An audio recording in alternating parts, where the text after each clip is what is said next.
ఉంటేనే నా అడుగులు జారవండి, బైబిల్ నా జేబులో లేకపోతే నా అడుగులు జారిపోతాయి అన్నావు అనుకో, బయట తావీతు కట్టుకున్నోడికి నీకే తేడా లేదు. మరి వాడలాగంటాడు, ఇది ఉంటేనే నా దగ్గరికి ఏమీ రాదండి, ధైర్యంగా ఉంటానండి, ఇది ఊడిపోతే అల్లా వచ్చిన నా ఆవహించేస్తుందని అంటాడు. చూసావా, అది వాడి అవివేకం, వాడి అజ్ఞానం. సో ఇదే అవివేకం, ఇదే అజ్ఞానం మనలో కూడా ఉన్నట్టు. సో చాలామంది చూసారా, బైబిల్ తల దగ్గర పెట్టి పడుకుంటారు. అంటే వాళ్ళ ఉద్దేశం ఏంటి? తల దగ్గర పెట్టుకుంటే ఎవరు రారట? సాతాను రాదట. అసలు ఆ సాతాను ఎక్కడికి వెళ్తున్నాడట? పరలోకంలో దూతల సభ జరుగుతుంటే ఎక్కడికి వెళ్ళాడు వాడు? పరలోకంలో దేవుని ఎదుట దూతల సభ, మహాసభ జరుగుతుంటే ఆ మహాసభలో వాడు వెళ్ళాడు. నువ్వు ఎక్కడి నుంచి వచ్చావంటే భూమి మీద ఇటు అటు తిరుగుతూ వచ్చానంటున్నాడు. అంటే వాడు పరలోకానికే పోతున్నప్పుడు నీ దగ్గర రాడా బైబిల్ ఉంటే?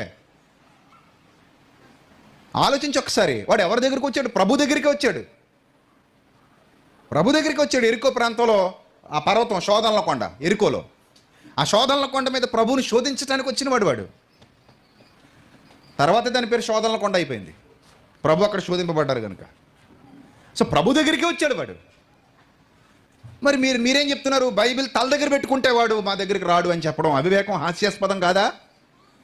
ఇక్కడ మీకు అర్థం కావాల్సింది ఏంటంటే, బైబిల్ తల దగ్గర పెట్టుకుంటే వాడిని జయించగలం, లేదా వాడు మన దగ్గరికి రాడు అనుకోవడం అవివేకం. బైబిల్లో ఉన్న మ్యాటర్, బైబిల్లో ఉన్నటువంటి ఆ సమాచారం, బైబిల్లో ఉన్నటువంటి ఆ జ్ఞానం లేదా ఆ బుద్ధి ఏదైతే మనం తలలో పెట్టుకున్నామో, తల దగ్గర కాదు, ఎక్కడ? తల లోపల పెట్టుకున్నామో వాడు మన దగ్గరికి రాడు. వాడిని మనం జయించగలుగుతాం.